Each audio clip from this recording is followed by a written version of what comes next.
وأشهد أن لا إله إلا الله وحده لا شريك له وأشهد أن محمدا عبده ورسوله إن الله أرسله بالهدى ودين الحق ليظهره على الدين كله ولو كره الكافرون.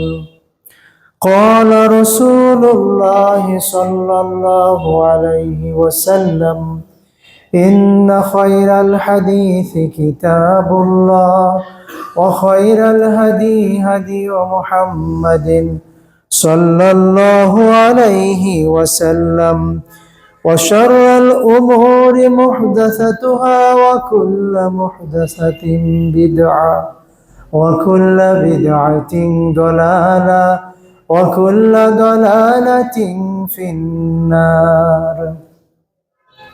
أما بعد، قال الله تعالى في القرآن المجيد: أعوذ بالله من الشيطان الرجيم. بسم الله الرحمن الرحيم. قاف والقرآن المجيد بل عجبوا أن جاءهم منذر منهم فقال الكافرون هذا شيء عجيب.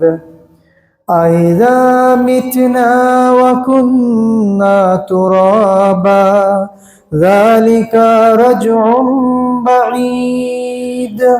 قد علمنا ما تنقص الأرض منهم وعندنا كتاب حفيظ. بل كذبوا بالحق لما جاءهم فهم في أمر مريج. أفلم ينظروا إلى السماء فوقهم كيف بنيناها وزيناها وما لها من فروج. والأرض مددناها وألقينا فيها رواسي وأنبتنا فيها من كل زوج بهيج تبصرة وذكرى لكل عبد মুনিব। সব প্রশংসা আল্লাহ রাব্বুল আলামিনের জন্য, যিনি আমাদের জীবনে অসংখ্য নিয়ামত দান করেছেন এবং আজকেও তার ঘরে সালাতুল জুমআ আদায় করবার জন্য আসার তৌফিক দান করেছেন। এতটুকু সুস্থ রেখেছেন যে যতটুকু সুস্থ থাকলে তার ডাকে সাড়া দেওয়া যায়, অনেকের পক্ষে এতটুকু সম্ভব হয় না। এসবই সেই আল্লাহর নিয়ামত। তাকে খুশি করবার জন্যই, তাকে সন্তুষ্ট করবার জন্যই আমরা বলি আলহামদুলিল্লাহ।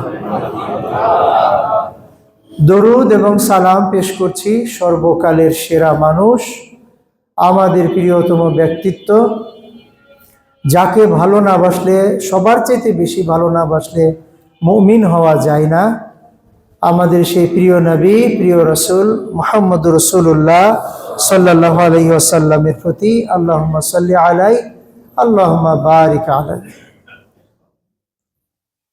অতঃপর সাভার নামাবাজার এই যে জামিয়া মসজিদ, যেটা যুগ যুগ ধরে টিকে আছে, যারা এর গোড়াপত্তন করেছিলেন, আল্লাহ যাদেরকে তৌফিক দান করেছেন, যারা এর খিদমত করেছেন, এখন করছেন, আগামী আমরাও যারা আল্লাহর পথে চলবার চেষ্টা করছি, আগেও যারা চেষ্টা করেছেন, আমাদের মুমিন ভাইয়েরা, আগামী দিনেও যারা আসবেন, আল্লাহ আমাদের সবাইকে তার প্রিয় মানুষ হিসেবে কবুল করে নিন এবং আমাদেরকে জান্নাতুল ফেরদাউসে যাবার যোগ্য বানিয়ে দিন। সম্মানিত উপস্থিতি, আলহামদুলিল্লাহ 2026 সালে আমরা যেসব ফিতনার সম্মুখীন হওয়ার কথা, আলহামদুলিল্লাহ যতটুকু ফিতনা হওয়ার কথা ছিল তার চেয়ে কম হয়েছে এবারে। আগে আরো বেশি ঝামেলা হতো নির্বাচন উপলক্ষে, কিন্তু এবার আলহামদুলিল্লাহ আল্লাহ রহম করেছেন যে ততটুকু ঝামেলা হয়নি। তো আমরা দোয়া করব যারাই নির্বাচিত হয়েছেন তারা যেন দেশটাকে খোলাফায়ে রাশেদিনের মতো করে চালাবার জন্য চেষ্টা করেন। আল্লাহ তাদেরকে তৌফিক দান করুন। আমরা এখন রমাজানের খুব কাছাকাছি, রমাজান আমাদের দুয়ারে দাঁড়িয়ে আছে, একটু পরেই হয়তো আমাদের মাঝে প্রবেশ করবে, বেশি দিন নয় আর। তো আমরা এই মৌসুমে সাধারণত কিছু বিষয় আলাপ আলোচনা করি যাতে রমাজানটা সুন্দরভাবে আমরা কাটাতে পারি। আল্লাহ রাব্বুল আলামিন যে উদ্দেশ্যে রমাজান আমাদের কাছে পাঠান সেই উদ্দেশ্য যেন আমরা সফল করতে পারি, আমাদের জীবনটা সুন্দর করতে পারি, তার জন্য কিছু প্রস্তুতিমূলক কথাবার্তা রমাজান আগের জুমাগুলোতে আমরা সাধারণত শুনে থাকি বা বলে থাকি। আল্লাহ রাব্বুল আলামিন রমাজানের ফরজ হওয়ার ঘোষণা যে আয়াতে দিয়েছেন সেই আয়াতটা মোটামুটি আপনাদের মুখস্থ আছে। আমি সেই আয়াতের কিছু কথা আর যে ফিতনাগুলো আমাদের রমাজানটাকে নষ্ট করে দিতে পারে সেই কথাগুলো আজকে বলবার নিয়ত করেছি। আল্লাহ তৌফিক দান করুন, আমিন। সূরাতুল বাকারা আল কোরআনের সবচেয়ে বড় সূরা। হুকুম আহকামের বেশিরভাগ দেখা যায় এই সূরার মধ্যেই রয়ে গেছে। আল্লাহ রাব্বুল আলামিন সেই সূরায় আমাদের ডাক দিয়ে বলছেন, ইয়া আইয়ুহাল্লাযীনা আমানু। ইয়া বলে ডাক দেওয়া হয়, এটা আমাদের দেশেও আমরা অনেক সময় ব্যবহার করি, আরবি ভাষা থেকে এসেছে। আল্লাযীনা, যারা, আমানু, ঈমান এনেছ, যারা ঈমান এনেছ তারা শোনো, আল্লাহ তাদেরকে ডাক দিচ্ছেন। কুতিবা আলাইকুম, কুতিবা আলাইকুমুস সিয়াম। কাতাবা, কাতেব, এই শব্দগুলো আপনারা হয়তো জানেন। কুতিবা মানে লিখে দেওয়া হয়েছে, ফরজ করে লিখে দেওয়া হয়েছে, এটা একেবারে ডকুমেন্টেড করা হয়েছে, এটা বাধ্যতামূলক করা হয়েছে। সিয়াম, আমরা যেন সাওম পালন করি। কাজে এটা থেকে পালাবার, এটাকে অবহেলা করবার, এটাকে এড়িয়ে যাবার, গাফলতি করবার কোনো সুযোগ নেই। আল্লাহ এটা একদম লিখে দিয়েছেন, আমাদের পালন করতেই হবে। কামা কুতিবা আলাল্লাযীনা মিন ক্বাবলিকুম। কামা মানে যেভাবে, কুতিবা মানে লিখে দেওয়া হয়েছিল, আলাল্লাযীনা মিন ক্বাবলিকুম, যারা ক্বাবল, ক্বাবল মানে আগে, আগে যত জাতি চলে গিয়েছে তাদের উপরে এইভাবেই ফরজ করা হয়েছিল, লিখে দেওয়া হয়েছিল। লাআল্লাকুম তাত্তাকুন, যেন তোমরা তাত্তাকুন, মুত্তাকি হতে পারো। তার মানে যে রমাজান এমন একটা ইবাদত, সব রমাজানে এমন একটা ইবাদত আমাদের পালন করতে হয় যেটাকে আমরা সাওম বা সিয়াম বলি, যে সেটা আমাদেরকে মুত্তাকি হবার জন্য সহযোগিতা করে। আমরা তাকওয়া থেকে অনেক সময় দূরে সরে যাই, আর প্রতি বছর রমাজান আসে এবং আমাদেরকে আবার আল্লাহর বান্দা হিসেবে একটা ট্রেনিং দিয়ে যায়, 1 মাসের একটা রুটিনের মতো করে, যে এইভাবে চললে মুত্তাকি হওয়া যাবে। আমরা এর আগেও মুত্তাকি হওয়ার ব্যাখ্যা শুনেছি। সোজা কথায় মুত্তাকি হলো আল্লাহকে ভয় করা, আল্লাহ যা আদেশ করেছেন তা মেনে চলা। ইবনে কাসির পড়লে এগুলা জানতে পারবেন আপনারাও। আল্লাহ যা নিষেধ করেছেন তা না করা, যেগুলো থেকে আমাদের সতর্ক করা হয়েছে সেগুলোর দিকে না যাওয়া। সোজা কথায় আল্লাহকে মেনে চলা, তার দ্বীনকে মেনে চলা, এইটা হলো মুত্তাকি। এবং উবাই ইবনে কাব রাদিয়াল্লাহু আনহু তার একটা উদাহরণ দিয়েছেন এভাবে। ওমর রাদিয়াল্লাহু আনহু তাকে একবার জিজ্ঞেস করলেন, তাকওয়া কি, আপনি কি একটু বলবেন? কারণ উনি ছিলেন কোরআনের বড় রকমের পণ্ডিত ব্যক্তি, কোরআন সম্পর্কে যথেষ্ট জ্ঞান তার ছিল। তিনি প্রশ্নের উত্তর না দিয়ে পাল্টা প্রশ্ন করলেন, আপনি কি এমন পথ দিয়ে কখনো গিয়েছেন যে পথের দুই পাশে কাঁটাওয়ালা গাছ আছে? বললো, হ্যাঁ গিয়েছি। কিভাবে গিয়েছেন? কাপড় চোপড়গুলো টেনে টুনে গিয়েছি, চাপিয়ে গিয়েছি যাতে ছিঁড়ে না যায়। বললো, এইটার নামই তো তাকওয়া। আল্লাহ দুনিয়াতে যে পথ আমাদের জন্য রেখেছেন, আমরা যেমন কাদার পথে, কাঁটাওয়ালা পথে, ময়লা পথে হাঁটবার সময় কাপড় চোপড়গুলো টেনে উঁচু করে চাপিয়ে নিয়ে পথ চলি যাতে ময়লা না লাগে। এইটা যেমন পথ চলার একটা আদব, নিজেকে রক্ষা করবার একটা উপায়। এই দুনিয়ায় আমরা যারা এসেছি তারাও আমাদের চারপাশে দেখবো ওরকমই কাদা, ময়লা, কাটা অনেক কিছু আছে। আপনি ব্যবসা করতে যাবেন, পাশে মিথ্যা কথা বলার একটা অভ্যাস চলে আসবে। বলবেন যে এই জিনিসটা আমি এত দাম দিয়ে কিনেছি, আসলে কিনেন নাই। কাস্টমারকে কনভিন্স করার জন্য মিথ্যা কথা বলার একটা অভ্যাস চলে আসবে। ঠিক তেমনি কারোর সাথে দেখা হয় না অনেকদিন পর, আসলে আপনি সময় পান নাই, কিন্তু নানান কথা বলে আমরা গোনা কামিয়ে ফেলি। আবার কেউ পাওনাদার, পাওনা টাকা পাবে, তাকেও ভুলভাল বুঝাবার জন্য মিথ্যা কথা বলে ফেলি। এরকম অভাব নাই। আমাদের চারপাশে কাঁটাওয়ালা গাছ যেগুলো আমরা দেখি না, এরকম গুনার নানান রকম উপায় কিন্তু আমাদের চারপাশে আছে। মুমিন বা মুত্তাকি হলো ওই ব্যক্তি যিনি হলেন সতর্ক, কোনটা গুনাহ হবে তার ধারে কাছেও যাব না, আর যেটা নেকি হবে সেই দিকে আমি দৌড়ে যাব। এইটা হলো মূল ভাব। এবং এই সাওমের মাধ্যমে আমরা কত কষ্ট করি, পানি পিপাসা লাগে, ক্ষুধা লাগে, কেউ দেখে না তারপরেও খাই না, শুধু আল্লাহকে ভয় করার জন্য। তো এই রকম মানুষ আমরা, তারাই হবে আল্লাহর সত্যিকারের মুত্তাকি। কিন্তু যদি এমনটি হয়, সাওমও পালন করি, আবার সাওম চলে গেলে অন্য কাজ করি, তাহলে আর মুত্তাকি হয়েছি বলে এটা প্রমাণ হয় না। মনে হয় যে 1 মাস বোধহয় আমি কেন যে এটা থাকলাম, কেন যে এরকম থাকলাম, এটাই বুঝতে পারি না। আর 1 মাস পরে আমি আবার অন্যরকম হয়ে গেলাম। এই জন্য আমাদের প্রবাসী ভাইয়েরা তাদের একজন কোরিয়ান বন্ধুর গল্প বলে আমাদের কাছে। গল্পটা এরকম যে রোজার মাসে তাকে বলছে কিছু খাও, বল না খাবো না। কেন খাবা না? রোজা রেখেছি। তো তাতে কি হয়? রোজা হতে খাওয়া যাবে না? বল না, খাওয়া যাবে না, আল্লাহ দেখবে। কেউ দেখে না, কিন্তু আল্লাহ দেখবে। তো তোমরা এত পরহেজগার, তাহলে তো বোধহয় তোমাদের দেশে কোনো মামলা মোকদ্দমা হয় না, কোনো খুন খারাপি হয় না, কোনো অপরাধী হওয়ার কথা না। যারা নাকি অদেখা আল্লাহর ভয়তে এত কষ্ট করো, তাহলে তো তোমার দেশে কোনো পাপই মনে হয় সম্ভব হয় না। সেইভাবে মনের পথ চলো, কিন্তু আসলে কি আমরা তাই চলি? আমাদের দুরবস্থা কি পর্যায়ে এসে ঠেকেছে, আমাদের দুরবস্থা কি পর্যায়ে এসে ঠেকেছে যে আমরা ইবাদতও করি কিন্তু আবার পাপও করি। সম্মানিত উপস্থিতি, তাকওয়ার এই ভাব হলো মানসিক অবস্থার নাম, কিন্তু এর সাথে আবার কিছু কাজ জড়িত আছে, যেটা আপনারা কোরআন মাজিদ খুললেই প্রথমেই পেয়ে যান।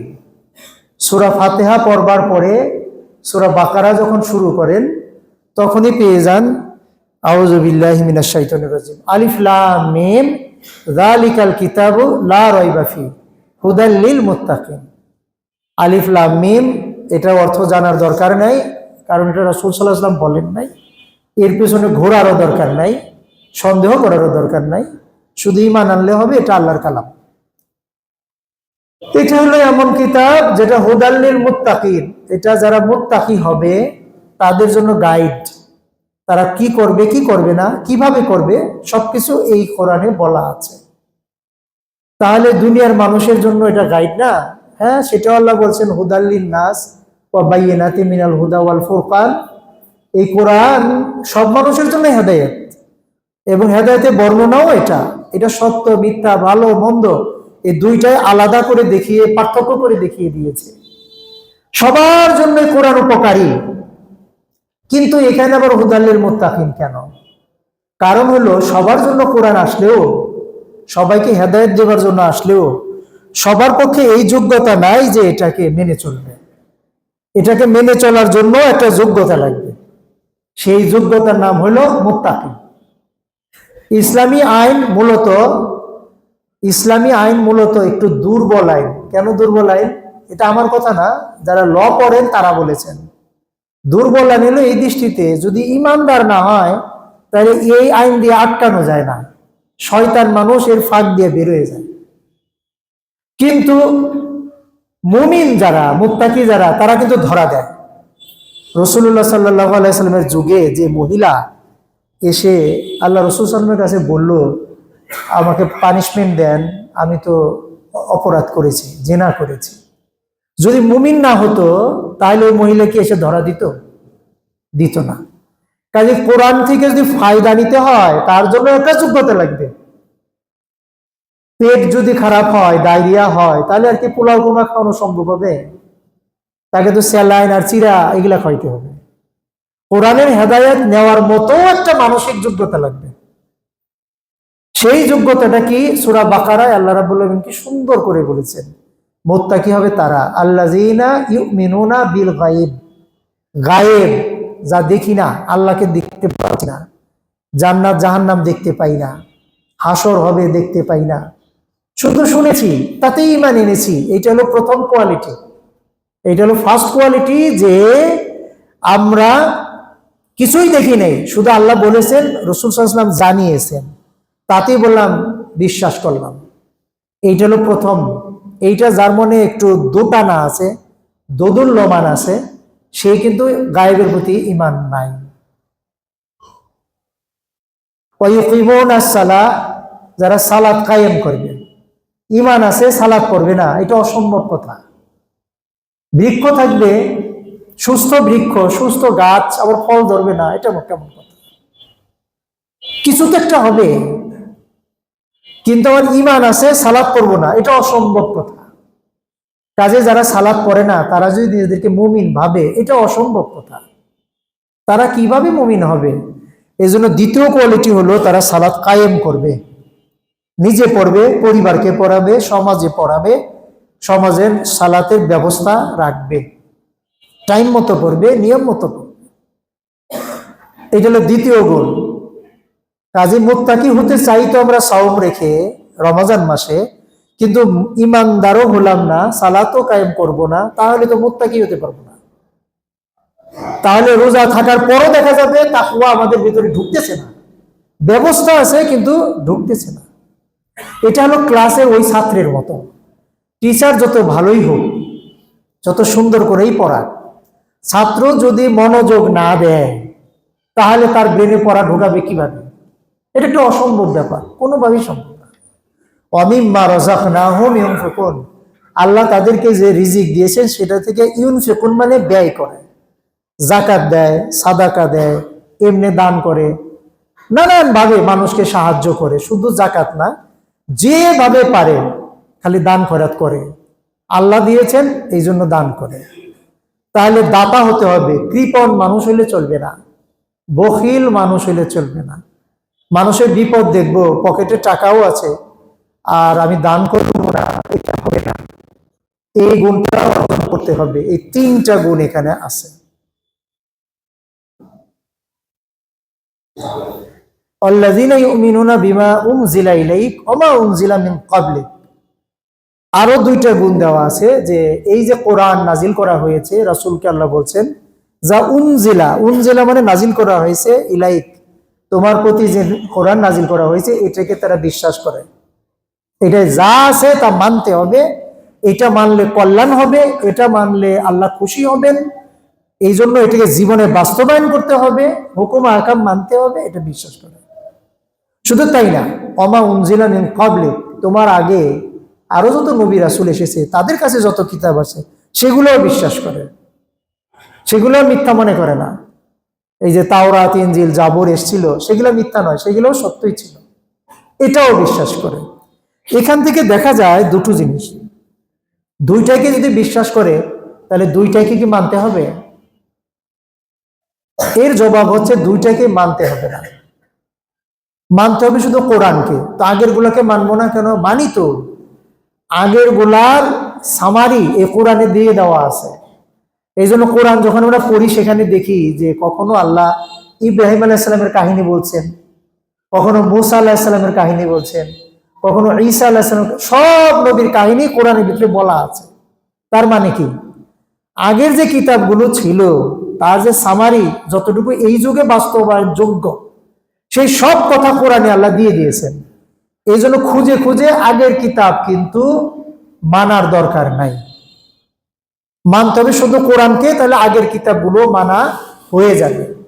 আগের কিতাবের কিছু শরীয়ত তো আমাদের সাথে একটু ভিন্ন ছিল, সেগুলো এই যুগে চলবে না।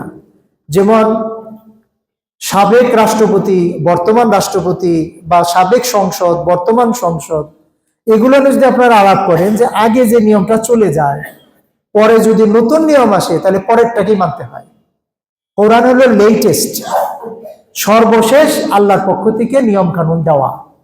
আগে যে নিয়ম কানুন দেওয়া ছিল সেটা ওই যুগের জন্য ফিট ছিল, ওর মধ্যে যতটুকু ক্লাসিক্যাল সব যুগে মানার মতো সেইগুলো আবার কোরআনে দিয়ে দেওয়া আছে।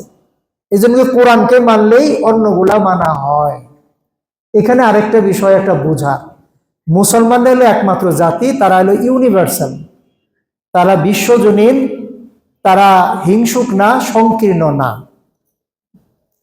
এর প্রমাণ হইল তারা নিজেদের নবী মুহাম্মদ সাল্লাল্লাহু আলাইহি সাল্লামকেও মানে, আর আগের সব নবীদেরকেও সত্য নবী হিসাবে মানে। কিন্তু ওদের কাছে গেলে এইটা পাওয়া যাবে না। আল কোরআনের বাকারা পড়ে দেখুন, ইহুদিরা বলে খ্রিস্টানদের কাছে কিচ্ছু নাই, আবার খ্রিস্টানরা বলে ইহুদিদের কাছে কিচ্ছু নাই। তাহলে কিরকম হিংসা তাদের মধ্যে। এবং ইহুদিরা কি করলো, ঈসা আলাইহিস সালামকে মারার জন্য তারা ঝাঁপিয়ে পড়লো, যেখানে ইচ্ছা তাকে ধরবে। যাক, আল্লাহ ঈসা আলাইহিস সালামকে তুলে নিলেন। তারা তার মতো চেহারার একজনকে ফাঁসি দিয়ে, ক্রুশ দিয়ে মনে করলো ঈসা আলাইহিস সালামকে মেরে ফেলেছি। কিরকম হিংসা থাকলে এক জাতি আরেক জাতির প্রতি এই ধারণা পোষণ করে। কিন্তু আমরা মুসলমানরা তো এরকম না। আমরা ইসরায়েলের বিরুদ্ধে কথা বলি ইহুদি হওয়ার জন্যই বলি না, ওরা জালেম তাই জন্য বলি।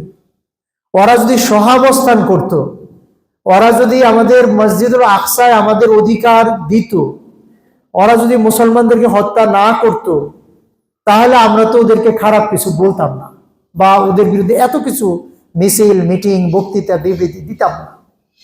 কিন্তু আমাদের দেশে যারা থাকে, মুসলিম দেশে যারা অমুসলিম থাকে, তাদের প্রতি তো আমরা জালিমরা। এ থেকে বোঝা যায় মুসলমানরা হইল পৃথিবীর মধ্যে সবচেয়ে উদার জাতি। উদার জাতি বলেই যখন ইউরোপ আমেরিকার বিভিন্ন অঞ্চল থেকে ইয়াহুদিদেরকে তাড়িয়ে দেওয়া হয়েছিল, গ্যাস চেম্বার করে তাদের মৃত্যু দেওয়া হচ্ছিল, হিটলারের নির্যাতনে যাদেরকে দেওয়া হচ্ছিল, এরপরে ওরা যখন ফিলিস্তিনে এসে আশ্রয় চাইল, মুসলমানরা উদার বলে ওদেরকে জায়গা দিয়েছিল।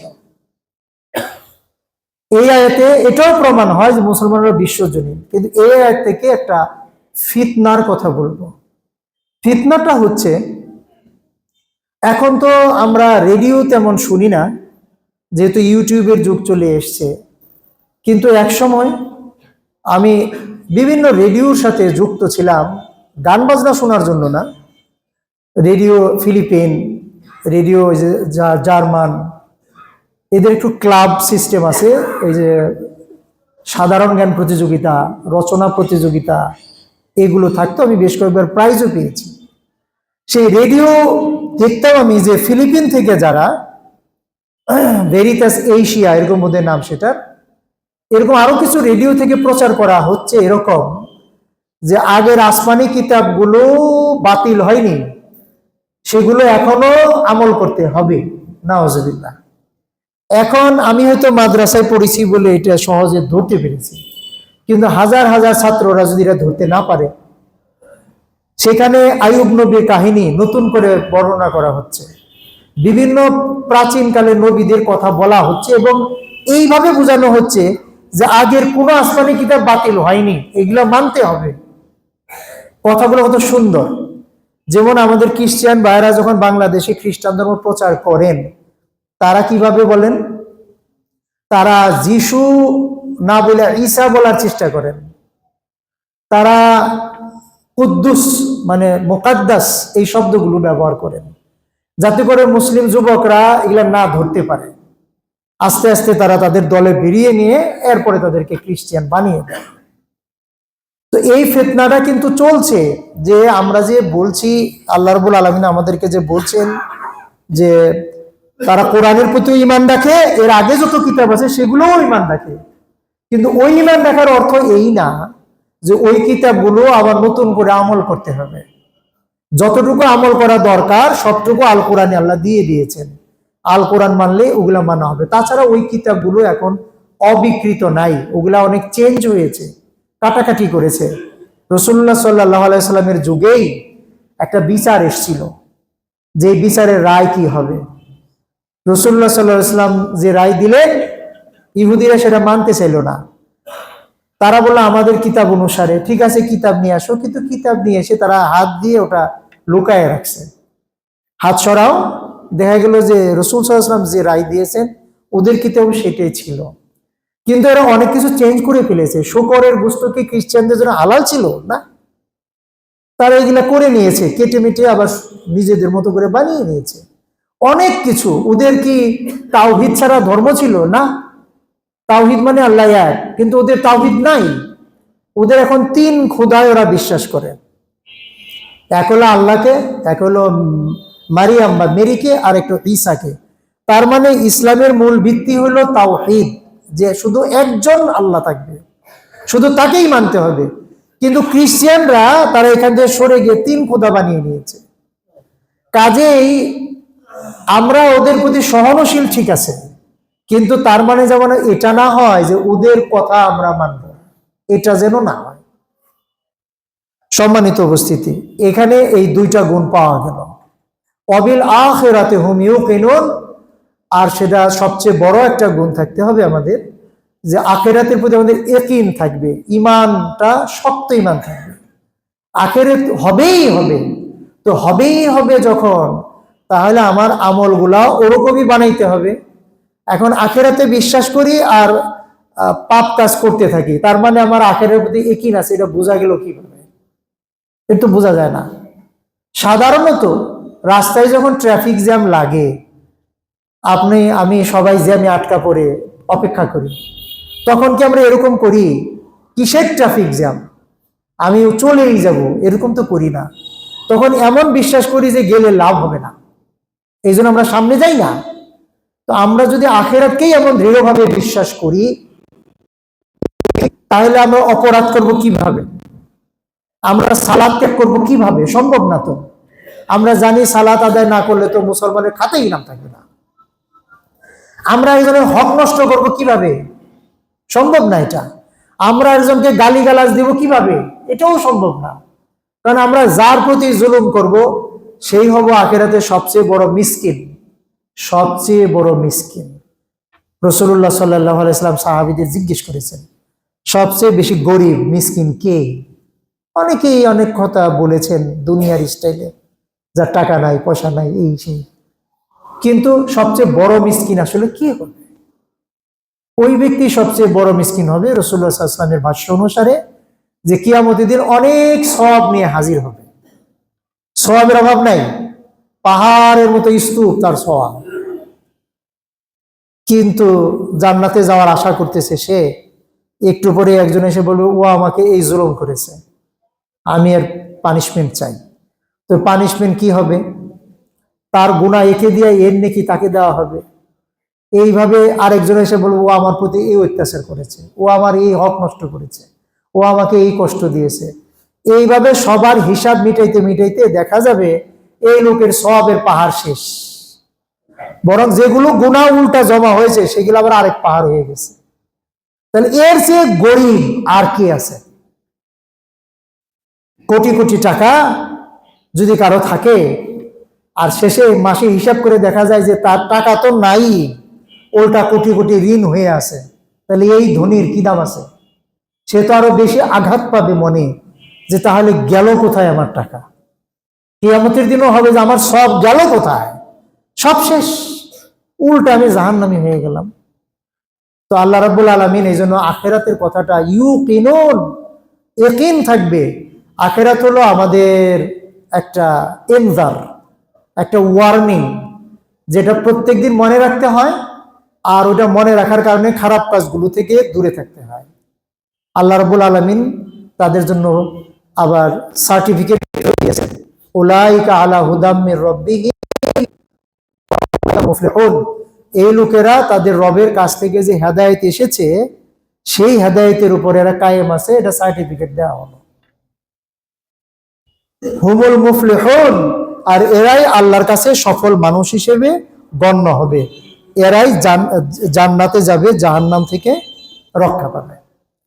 তাহলে মুত্তাকি হওয়ার জন্য আরো যত গুণ আছে, সেই সব যদি আমরা নাও করি, অন্তত সূরা বাকারার শুরুতে যে কয়টা গুণের কথা আল্লাহ বললেন, যে অদৃশ্য বিষয় যা আল্লাহ বলেছেন সেগুলোতে ঈমান রাখা, সালাত কায়েম করা, আল্লাহর রাস্তায় দান খয়রাত করা, কোরআনের প্রতি ঈমান রাখা, সব আসমানি কিতাবের প্রতি ঈমান রাখা, আখিরাতের প্রতি দৃঢ় ঈমান রাখা, এই কয়টা কোয়ালিটি আমরা আগে থেকেই প্রস্তুতি নেই,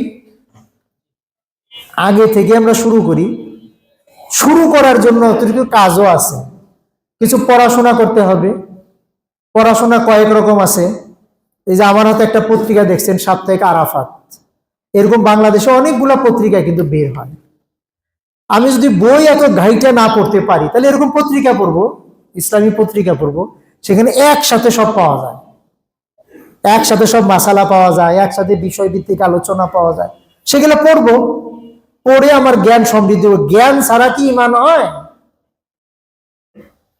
ফা'লাম আন্নাহু লা ইলাহা ইল্লাল্লাহ, আল্লাহ বলেছেন আগে জানো যে আল্লাহ ছাড়া কোনো ইলাহা নাই।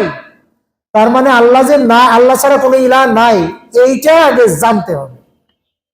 আমরা এই যে কোয়ালিটি গুলো জানলাম মুত্তাকি হবার, প্রত্যেকটা বিষয় সম্পর্কে জানতে হবে। অদৃশ্য বিষয় কি কি আছে, সালাত কিভাবে কায়েম করতে হয়, সালাতের পদ্ধতি কি, তারপরে আমাদের দান খয়রাত কিভাবে করতে হয়, কিরকম নিয়ত রাখতে হয়, তারপরে কোরআন সম্পর্কে না জানলে ঈমান রাখবো কি করে, আখিরাতে কি কি হবে সেগুলো জানতে হবে। যদি না জানি তাহলে ঈমান বাড়বে কিভাবে? ঈমান বাড়বে না, জানতে হবে। জানার জন্য অনেক মিডিয়া আছে এখন, ইমাম সাহেব আছে, এইসব পত্রিকা আছে, আল কোরআনের হাদিসের অনুবাদ আছে। প্রতিদিন 10টা মিনিট আল্লাহর ওয়াস্তে যদি আমরা এখানে দেই, সকালে ওঠা মোবাইলটা ওপেন না করে আগে এগুলো একটু 10 মিনিট পড়ি, মোবাইল পরে ধরলেও চলবে, কি এমন জরুরি এত কল ধরার, একটু পরেই ধরি, 10টা মিনিট এগুলো পড়ে নিই, তাহলে দেখবেন যে ঈমানটা চাঙ্গা, একবারে টান টান শক্ত হবে, দৃঢ় হবে, এবং তখন আল্লাহর প্রতি মহব্বত, ভালোবাসা, শ্রদ্ধা, ভয় সবকিছু জমা হবে। আল্লাহ আমাদের তৌফিক দান করুন। রমাজানের মূল জিনিসটা আগে বললাম, যাতে করে এই কদিন আমরা প্র্যাকটিস করতে পারি সবাই, আল্লাহ তৌফিক দিন। এবং রোজা রাখার সময়, সাওম রাখার সময় যেন মাথায় এটা থাকে যে আমি কিন্তু মুত্তাকি হবার জন্যই সাওমটা পালন করতেছি। এই সাওমের উদ্দেশ্য হলো আমি যেন আল্লাহর কাছে মুত্তাকি মানুষ হিসেবে গণ্য হই, এই কাজটা করা। সম্মানিত ভাইয়েরা, রমাজানের জন্য, এই সাওম পালনের জন্য সবচেয়ে জরুরি কি জিনিস? এখানে আবু হুরায়রা রাদিয়াল্লাহু আনহু একটা হাদিস বলেছেন, ইয়াকুল, তিনি বলছেন, ক্বালা রাসূলুল্লাহ সাল্লাল্লাহু আলাইহি ওয়াসাল্লাম, আমি রাসূলুল্লাহ সাল্লাল্লাহু আলাইহি ওয়াসাল্লামকে যে বলতে শুনেছি একটা কথা, তিনি বলেছেন ইদা, মানে যখন, কানা রমাদান, রমাজান যখন হয়, হাজির হয়, রমাজান মাস যখন আসে, ফুতিহাত আবওয়াবুর রাহমা, ফুতিহাত মানে খুলে দেওয়া হয়, ইফতাহ খুলে দেওয়া হয়, আবওয়াব মানে বাব, বাবের বহুবচন আবওয়াব মানে দরজা। এই মসজিদে যেমন ধরেন 4টা দরজা আছে, যত দরজা আছে রহমতের সব দরজা আল্লাহ খুলে দেন, সুবহানাল্লাহ। এই রহমতের দরজার আরেক নাম দেওয়া আছে আবু আবু সামা, আকাশের দরজা, আবু আবুল জান্নাহ, জান্নাতের দরজা। যত দরজা আছে, আমি আপনি তো দরজা দেখতে পাচ্ছি না, এটা ঠিকই, আমাদের চোখের পাওয়ার এত দূর নাই যে ওই আসমান পর্যন্ত যাবে, কিন্তু দরজা আছে, এইগুলো খুলে দেওয়া হয়। তো দরজা খুলে দিলে কি হয়, যদি এখানে একটা আতরের দোকান থাকে, সেটার দরজা যখন খুলে রাস্তা বাইরেও চলে আসে সেই ঘ্রাণ, মানুষ যখন হেঁটে যায় বোঝা যায়। আবার যদি হোটেল থাকে তার পাশ দিয়ে গেলেও বোঝা যায় দরজায় কি ঘ্রাণ আসছে। তাহলে জান্নাতের আর রহমতের দরজা দিয়ে কি আসে? রহমত আসে, শান্তি আসে, স্বস্তি আসে। আরেকটা আল্লাহ ব্যবস্থা করেন যে ওয়াগুল্লিকাত আবওয়াবু জাহান্নাম, আবওয়াব মানে দরজাগুলো, জাহান্নামের দরজাগুলো গুল্লিকাত বন্ধ করে দেন।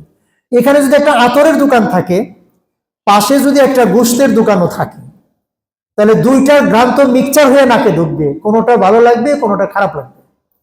কিন্তু যদি গোশতের দোকান বন্ধ থাকে, হোটেলের দোকান বন্ধ থাকে, শুধু আতরেরটাই খোলা থাকে, তাহলে না বোঝা যাবে যে ঘ্রাণে ভরে গেছে এলাকা।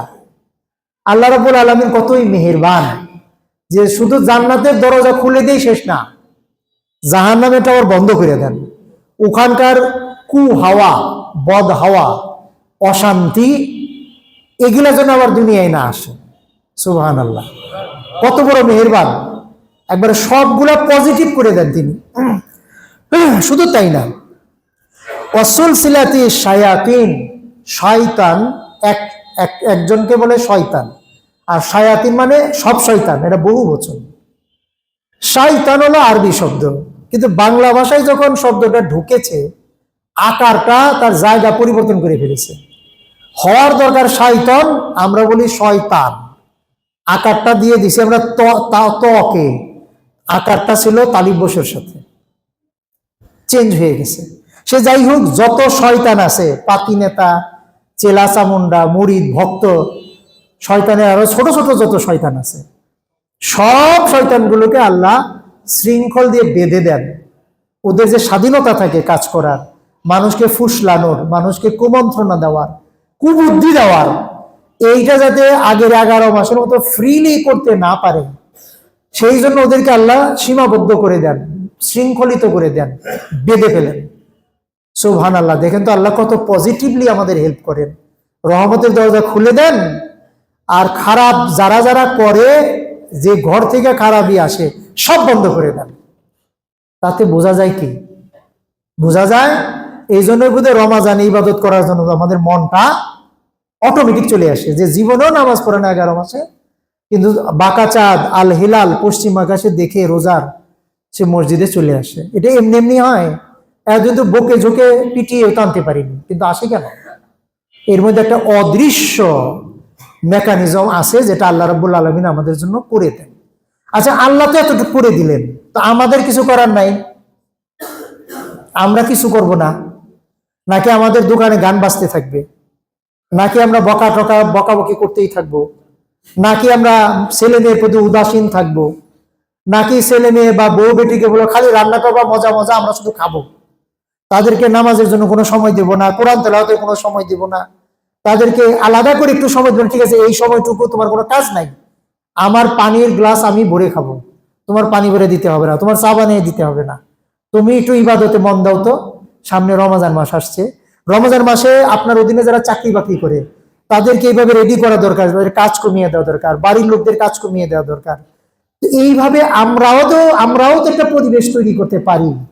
আল্লাহ যদি এতটা এগিয়ে আসেন, আমাদের বান্দাদেরকে একটু দায়িত্ববোধ নাই যে আমরা একটু পরিবেশ তৈরিতে একটু এগিয়ে আসি, আমরাও মানুষকে উদ্বুদ্ধ করি, একটু উৎসাহ দেই, এই কাজগুলো করতে হবে। এই হাদিসটা বলার উদ্দেশ্য হলো এইটা, যে আল্লাহ যেমন তার দয়া দিয়ে আমাদেরকে এটা করেন, আমরাও যেন একটা কিছু করি, তাহলে আমাদের পরিবেশটা ইসলামী পরিবেশ হবে।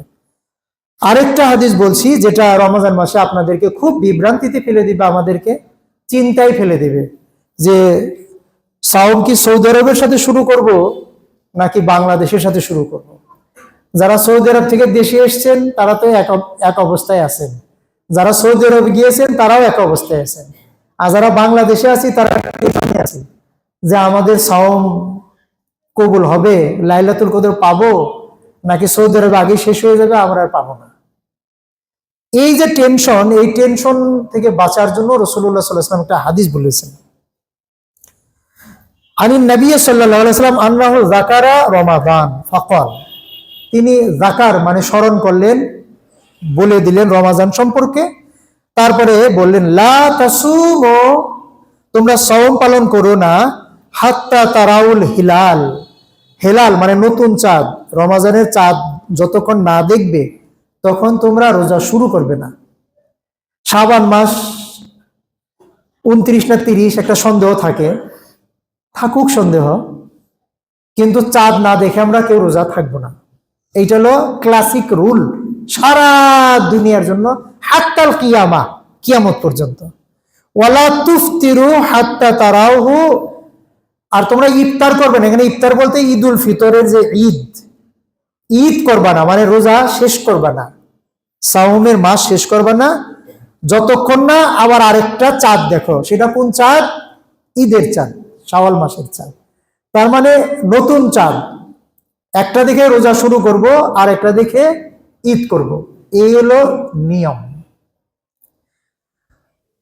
ফাইন উগমিয়া আলাইকুম ফাকদিরু লাহু, আরো বলেছেন আচ্ছা যদি আকাশে মেঘ থাকে তাহলে তো দেখতে পাবে না, 29 দিন ওয়েট করছো, 29 তারিখে দেখতে পাচ্ছ না, তাহলে কি করতে হবে? 30 দিন গনে পূরণ করে শুরু করো, টেনশনের কিছু নাই।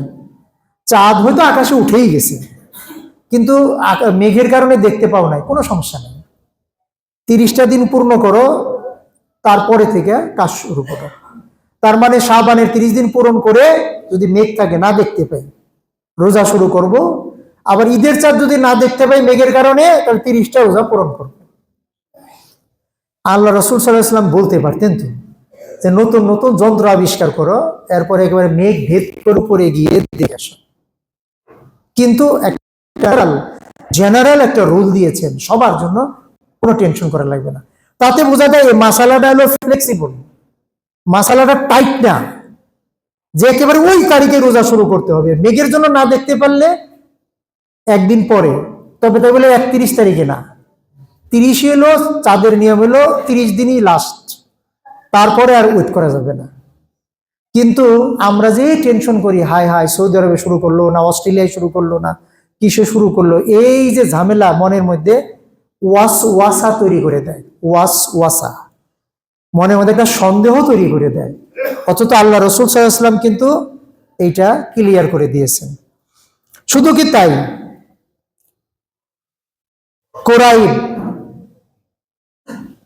কোরাইব রাহিমাহুল্লাহ গেলেন সিরিয়ায়, উম্মুল ফজল তার মনিব তাকে পাঠালেন একটা কাজের জন্য। সিরিয়ায় তখন শাসক ছিলেন মুয়াবিয়া রাদিয়াল্লাহু আনহু, তখন আমাদের মুসলিম জাহানের রাজধানী ছিল সিরিয়াতে। ওখানে কাজটা সেরেছেন, রাজধানীতে যায় যা করার, রোজাও রেখেছেন, মাসের শেষ দিকে মদিনায় ফিরেছেন। মদিনায় দেখেন আমাদের আব্দুল্লাহ ইবনে আব্বাস রাদিয়াল্লাহু আনহু ওয়াজ করছেন রোজা সম্পর্কে। এই সময়ে রোজার ব্যাপারটা আসলো, কথা উঠলো। কোরাইব বললেন যে আমি তো রোজা, ওখানে আমরা চাঁদ দেখেছি বৃহস্পতিবার রাতে, বৃহস্পতিবার দিবাগত রাত মানে জুমার রাতে। আব্দুল্লাহ ইবনে আব্বাস বললেন আমরা মদিনায় চাঁদ দেখেছি শনিবার রাতে মানে শুক্রবার দিবাগত রাতে, মানে একদিন পরে। এখন প্রশ্ন আসলো যে তাহলে আপনি কি মুয়াবিয়া রাদিয়াল্লাহু আনহুর, এটা আব্দুল্লাহ ইবনে আব্বাস প্রশ্ন করলেন তুমি নিজে চাঁদ দেখেছো? বলে আমি দেখেছি, কত মানুষ দেখেছে, মুয়াবিয়াও দেখেছে, সবাই রোজা রেখেছে, আমিও রেখেছি। তিনি বলে যে তা ঠিক আছে, কিন্তু আমরা যে চাঁদ দেখেছি সেইটা হিসাব করেই রোজা পূরণ করব। কোরাইব বলছেন কেন, আপনি কি মুসলিম জাহানের প্রধান, তারটাও মানবেন না? মুয়াবিয়া আমাদের শাসক। বলেন না, তাও মানব না। রাসূলুল্লাহ সাল্লাল্লাহু আলাইহি ওয়াসাল্লাম আমাদেরকে এইভাবেই চলতে বলেছেন, হা কাররা, মানে চাঁদ দেখে শুরু করো, চাঁদ দেখে শেষ করো। ওই সিরিয়ারটা টেনে এনে এখানে আমরা লাগাবো না। এই ঘটনাটা কি সাহাবীদের যুগের ঘটনা না আমাদের ঘটনা? সাহাবীদের যুগের ঘটনা। তার মানে এই প্রশ্নটা সলভ হয়ে গেছে ওই সময়, এইটাও মানা যায়নি যে যার যার এলাকার চাঁদ তারা হিসাব করবে। যদি পুরো বিশ্বে একজন শাসক হইতো, তিনি যদি একটা নির্দেশ দিতেন, সেটা দেখা যেত, কিন্তু এরকম কেউই করেন নাই। কারণ সব শাসকই এটা পরে বুঝতে পেরেছেন, ভৌগোলিক কারণে চাঁদ কিন্তু একসাথে সব জায়গায় উঠে না। এই জন্য এই এত বছর পর্যন্ত, 1400 বলেন তার চেয়ে বেশি বলেন, কোন মুসলিম শাসক সারা মুসলিম বিশ্বে একদিনে ঈদ করা, একদিনে সাওম পালনের কোনো ডিক্রি, কোনো আদেশ জারি করেন নাই। খেয়াল করে দেখুন। এমনকি সৌদি আরবও তার রাষ্ট্রদূতদেরকে যে ঈদ করতে বলে, রোজা শুরু করতে বলে, যে দেশে থাকে ওই দেশ অনুসারে। এমন না যে তুমি সৌদি নাগরিক, সৌদির সাথে শুরু করো। আমি যে সৌদি আরবে থাকলাম, এই বিষয়টা নিয়ে অনেক আলাপ আলোচনা, প্রশ্ন করেছি। তবে একটা বিষয়ে আর একটা অবাক লেগেছে, সৌদি আরবের আগেও কোনো কোনো দেশে চাঁদ উঠে, সেনেগাল বা ওইদিকে বা দক্ষিণ আমেরিকায়।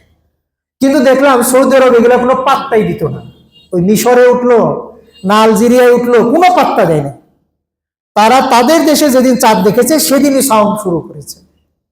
অন্য দেশ আগে উঠেছে, এইটার কোনো দামই নাই তাদের কাছে। তো যেখানে ইসলামের লালন ভূমি, তারা যে আমলটা হাদিস অনুসারে করে, তো আমাদের দেশে অনেক ভালো মানুষও কেন যেন এটা নিয়ে তর্ক করে, আমাদের সাথে বিবাদ করে, আপনারা ঠিক নাই, আপনারা বেঠিক। কেন? আমরা তো হাদিস অনুসারে যা বুঝি, হাদিসে রাসূলুল্লাহ সাল্লাল্লাহু আলাইহি ওয়াসাল্লামের আদেশটাও বুঝলাম, তার সাহাবীদের আমলটাও দেখলাম, আবার রাসূলুল্লাহ সাল্লাল্লাহু আলাইহি ওয়াসাল্লামের দেশ সৌদি আরবের আমলটাও নিজের চোখে দেখেছি। আর কি প্রমাণ লাগবে? এটা নিয়ে টেনশন কেন? টাইম নিয়ে টেনশন করা ঠিক নয়। কেন ঠিক নয়? আল্লাহর কাছে টাইম একটা, আর ভৌগোলিক কারণে আমাদের টাইম ভিন্ন ভিন্ন। চিটাগাং আর দিনাজপুরের টাইমই তো এক থাকে না, এটা হলো ভিন্ন ভিন্ন। আল্লাহ তার নিজের টাইম অনুসারে হিসাব করবেন। মিরাজে যে রাসূলুল্লাহ সাল্লাল্লাহু আলাইহি ওয়াসাল্লাম গেলেন, মক্কা থেকে ওই বাইতুল আকসায় যাইতেই তো মাসখানেক সময় লাগে। তাইলে এই স্বল্প সময়ে কিভাবে গেলেন? সময়কে আল্লাহ কিভাবে হিসাব করেছেন? আমরা কিভাবে আমাদের পূর্বপুরুষরা কিভাবে ঘুমিয়েছিল সে সময়? এটা গেলে এক কাহিনী। দ্বিতীয় কাহিনী, সাওম তো আসে বছরে একটা মাসে, এইটা নিয়ে খুব পেরেশান। ঈদও আসে বছরে 2 বার, কিন্তু কোন জিনিস প্রত্যেক দিন আসে? সে হাদিস আপনারা জানেন।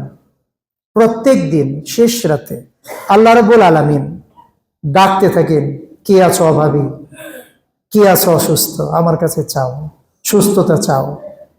তো এইটা আরো বেশি গুরুত্বপূর্ণ না যে আল্লাহ নিজে প্রত্যেক রাতে এসে ডাকেন? এটা প্রতিদিনের জরুরি কাজ, প্রতিদিনের গুরুত্বপূর্ণ ঘটনা পৃথিবীর মানুষের জন্য। এখন যদি প্রশ্ন করি, আল্লাহ যে শেষ রাতে আসেন, সেটা কি সৌদি আরবের শেষ রাতে না বাংলাদেশের শেষ রাতে? তখন কি করবেন? তখন কি হিসাব করবেন? এই জন্য টাইমের হিসাব আল্লাহর কাছে একরকম, আমাদের কাছে ভিন্ন ভিন্ন হয়। আল্লাহর কাছে শেষ রাতে হিসাব আল্লাহ ভালো জানেন কেমনে কেমনে কিভাবে তার কাছে হিসাব। তো এই ধরনের গন্ডগোল লাগানোর কোনো বিষয় না। আরো একটা এরকম আছে, প্রতিদিনের রিপোর্ট। ফেরেশতারা 2 বার পৃথিবীতে আসেন, ফজর ওয়াক্তে আর আসর ওয়াক্তে। আয়েশা দেখেন যে কে কে নামাজ পড়ছে, আর এতক্ষণ যে থাকলেন তারা, ফজর থেকে আসর বা আসর থেকে ফজর, এই সময় কে কি কাজ করলো, এই রিপোর্টগুলো তারা নেন, নিয়ে চলে যান।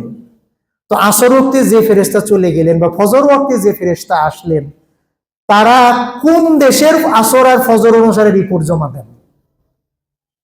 যদি সৌদি আরবের সময় দেন, তাহলে তো আমরা তো এটা পাবো না রিপোর্ট। ক্রিটিক্যাল কথা বললে আমরাও বলতে পারি, কিন্তু ইসলামটা এরকম ক্রিটিক্যাল না। ইসলামটা হলো সাদামাটা, সহজ সরল, জনসাধারণের উপযুক্ত। রাসূলুল্লাহ সাল্লাল্লাহু আলাইহি ওয়াসাল্লামের সময় ইফতারের সময় এক সাহাবী খালি গাছে উঠতেছে, এই সূর্য ডুবছে কিনা, আর রাসূল সাল্লাল্লাহু আলাইহি ওয়াসাল্লাম, এই নামো ছাতগুলো, তাও সে গাছে উঠে, নামো ছাতগুলো। নামায়া বলছে, তুমি কি দেখতেছো? সূর্য ডুবছে। তোমার কাছে যখন প্রমাণ মনে হবে যে এখন সূর্য ডুবে গেছে, ইফতার করবে। ও গাছে উঠে দেখতে হবে? তো আমরা তো তাহলে প্লেন দিয়ে উপরে গিয়ে দেখে আসবো সূর্য ডুবছে কি ডুবছে না। এইরকম মানুষকে সমস্যায় ফেলা ঠিক না। এই ধরনের উদ্ভট, আমার কাছে মনে হয় এই ধরনের চিন্তা করে যারা মুসলিম বিশ্বে একটা গন্ডগোল লাগায়, এটা খুবই খারাপ কাজ। ডক্টর শমশের আলী, আমি তখন সৌদি আরবে, একটা হিসাব দিলেন তার বাহিনী নিয়ে, যে সৌদি আরবে চাঁদ উঠবে এই তারিখে, বাংলাদেশে চাঁদ উঠবে এই তারিখে। আচ্ছা, সৌদি আরবে মেঘের কারণে চাঁদ দেখা যায় না, পরের দিন চাঁদ উঠছে। বাংলাদেশে তো সেদিন মেঘ ছিল না, তো বাংলাদেশে চাঁদ তিনি দেখতে পান নাই কেন? কেন তিনি দেখতে পেলেন না? বাংলাদেশ তো রেডি থাকার কথা। ওকে, আমরা শুরু করি, আমাদের অ্যাস্ট্রোনমিক্যাল যে ক্যালেন্ডার আছে সেই অনুসারে আমরা শুরু করি, করলেন না কেন? তো এইভাবে মানুষকে বিপদে আপদে ফেলা ঠিক না। সাওম আমরা স্বাভাবিকভাবে যা দেখব সেইটা আমল করব। তাহলে এই একটা বড় ফিতনার কথা আমরা আলাপ করলাম। এই ফিতনা থেকে মনটাকে পরিষ্কার করুন। লাইলাতুল কদর কবে হবে চিন্তা আপনি নিয়ে, ইন্নামাল আমালু বিন্নিয়াত, এই হাদিসটা ছোট হাদিস না। ইন্নামা, যত কিছু আছে সব আমল নিয়তের উপরে নির্ভরশীল। আমি নিয়ত করে আল্লাহর কাছে লাইলাতুল কদর খুঁজবো, আপনি খুঁজবেন, সবাই খুঁজবে, আর ভাবছে হায় হায় গতকাল মনে হয় লাইলাতুল কদর চলে গেছে, আজকে জেগে লাভ কি? এই টেনশন কে ঢুকাই দেয়? কে ওয়াসওয়াসা ঢুকাই দেয়? আগে শয়তান ঢুকাইতো, এখন শয়তানের মুরিদরা ঢুকাই দেয় নাকি? তারা কি আমাদের মাথায় গেলে ঢুকায় আমাদের দুষ্টামি করে? এইভাবে চলবে না, এইভাবে চলবে না। এই ফিতনা থেকে নিজেদের মুক্ত করতে হবে। মনে রাখতে হবে, টাইম আমার হাতে না, টাইম আল্লাহর হাতে। সারা দুনিয়ার জন্য একই নিয়ম, আল্লাহ সেটা কবুল করবেন তার নিয়মে। এটা নিয়ে বান্দার পেরেশান হওয়ার এত দরকার নাই, এই স্বাভাবিক নিয়মে যেতে হবে। আরো একটা বড় ফিতনার কথা বলি, সূরা বাকারায় আছে সুম্মা তিম্মুস সিয়াম ইলাল লাইল, তোমরা রোজাকে পূর্ণ করবা রাত পর্যন্ত। বাংলাদেশে একদল বের হয়েছে, তারা কোরআন মানে হাদিস মানে না। কথার অর্থটা হলো এরকম, হে রাসূল আপনাকে প্রচন্ড ভালোবাসি, কিন্তু আপনার একটা কথাও বিশ্বাস করি না। নাউজুবিল্লাহ, কথা তো তাই দাঁড়াইলো। হাদিস মাইনা মানে কি? হে রাসূল আপনাকে খুবই ভালোবাসি, কিন্তু আপনার একটা কথাও আমি মানি না, মানতে চাইও না, বিশ্বাসও করি না। এরা তো এই দলের লোক, তারা বানিয়েছে। আমি এটা নিজের চোখে যা দেখি তাই আপনার সামনে পেশ করি। আমি মুন্সিগঞ্জে গিয়েছিলাম, সেখানে আমরা একটা মাহফিলে আমরা ইফতার করলাম, কিন্তু যে ফ্যামিলি আমাদের দাওয়াত দিয়েছে সেই ফ্যামিলির লোকজন ইফতার করেনি। এইটা আবার আমার চোখ এড়ায়নি যে এই লোক ইফতার করলো না কেন। পরে জানতে পারলাম তারা বলে সুম্মা তিম্মুস সিয়াম ইলাল লাইল, রাত পর্যন্ত রোজা থাকতে হবে। এটা তো সন্ধ্যা, এটা তো রাত না। তাহলে ইফতার করবো কেমনি? রাত আরো 12। ইহুদিরা যেরকম ওই এশার ওই দিকে গিয়া ইফতার করে, এরাও এই পথে হাঁটা শুরু করেছে।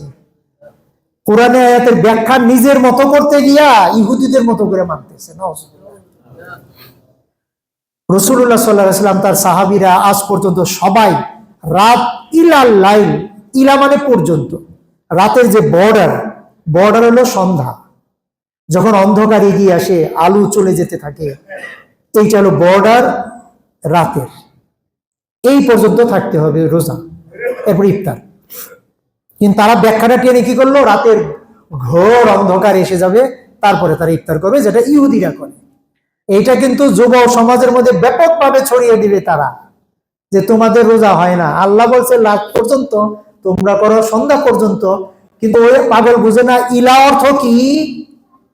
আর রাসূলুল্লাহ সাল্লাল্লাহু আলাইহি ওয়াসাল্লাম এটাও অর্থ যা বলে গেছেন সব সে মানে না। এরা হলো কাদিয়ানীদের লেটেস্ট ভার্সন। কাদিয়ানরা প্রকাশ্যেই বলে আমরা আখিরি নবীকে মানি না, আমরা তাকে নবী মানি কিন্তু আখিরি নবী মানি না। আর এরা হলো সেই মুসলমান যারা বলে আখিরি নবীকে জানি কিন্তু তার একটা হাদিসও মানি না। এখন বুঝেন এরা কতটা জিনিয়াস, ক্রিটিক্যাল, শয়তানি চক্রের মুরিদ। এই ফিতনা থেকে আমাদের ভাইদেরকে বাঁচাতে হবে। আল্লাহ আমাদেরকে রমাজানের আগে যে ফিতনাগুলো আমাদের সামনে আসবে, রমাজানের উদ্দেশ্য আমরা শুনলাম, যে ফিতনাগুলো আমাদের সামনে আসবে সেগুলোও শুনলাম। আল্লাহ এগুলো থেকে আমাদেরকে বাঁচিয়ে একেবারে সওমের হক আদায় করে পুরা রমজান মাসটা কাটাবার তৌফিক দান করুন। বারাকাল্লাহু বিল কোরআনিল আযীম ওয়া ইয়াকুমুল্লাহু তাযিকুল্লাহ। আস্তাগফিরুল্লাহ।